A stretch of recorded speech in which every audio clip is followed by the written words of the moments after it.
Well, hello, everybody. This is Bud welcoming you to another day in the lifelong vlog blog challenge. Actually,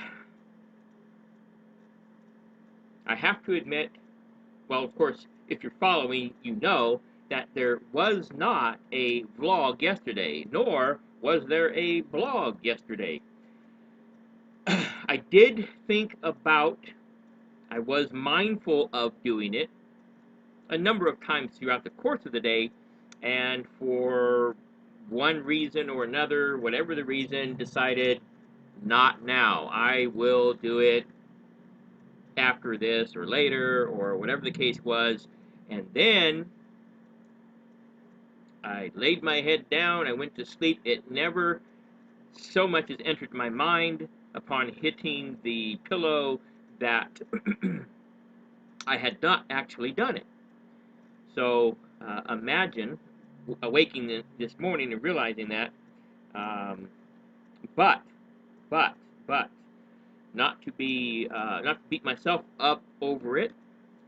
What I am gaining from doing this so regularly and consistently is there all the same, whether I missed that particular one yesterday or not. And it's kind of like this. I heard it explained this way. Let's say, for example, that you're a piano, concert pianist, okay, a virtuoso.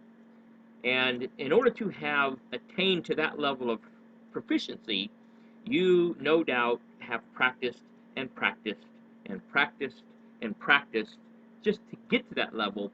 But in order to maintain that level, you practice and practice and practice and practice. Day in and day out, that's been your routine for more years than you could just name off if somebody said, "How long have you been doing that?" Okay. Now, it's said that if this individual performing at this level, having attained this level and capable of performing at that particular level I just described, if he or she missed one day of practice, nobody would know. Nobody would notice. If, however, that individual missed 2 days consecutively, then all of his or her virtuoso peers would be able to detect that were he or she playing, and any one of his or her virtuoso peers happen to have been listening. That's having missed 2 days consecutively. If, however, that individual missed 3 consecutive days, then pretty much anybody in the audience would be able to tell. And that's what we're talking about. We set our level so high that even when we miss, while we wouldn't be gaining the same amount as, if we did not miss, we're still ahead of where we would be if we set our goals lower and missed. Does that make sense? Hopefully, that makes perfect sense to you and seals the deal in your mind as to why we approach this thing the way we do. The way we are, this is another thing that's said, the way it is that you do one thing, the way it is you do everything. Okay? That could be good or bad, depending on how you do this thing or that thing. If the standard is low, either there is no standard or you have a lower standard, whether you're aware of a higher standard or not, or even if you are aware of a higher standard but choose not to have that as your standard, then pretty much going to be the way you do everything. The good news is that if you do things according to a high standard in this area, and that area, and another, then that's probably the way that you're going to do everything.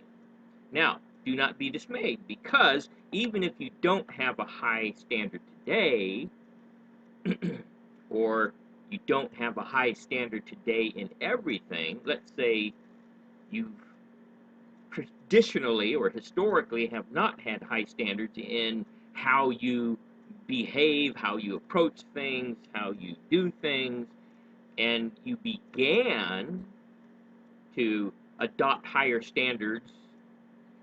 You start with this thing, you move to the next thing. Now it's 2 things in which you have a high standard. Now 3 and then 4, so on and so forth, to the extent that you are changing the way you approach things in terms of adopting higher standards,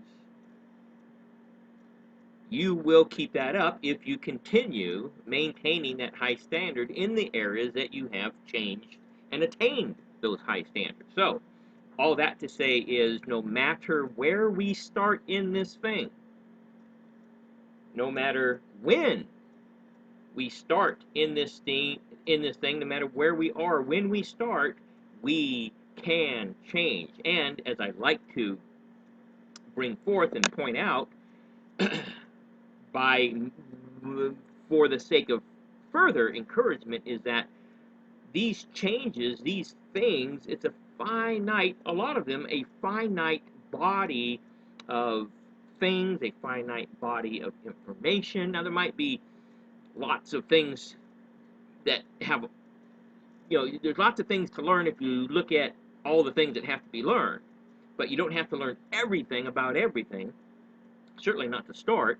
And in an area, you can break what has to be learned down into bite-sized chunks. They say the way to eat an elephant is to eat it one bite at a time. You don't try to swallow the whole elephant, obviously. So,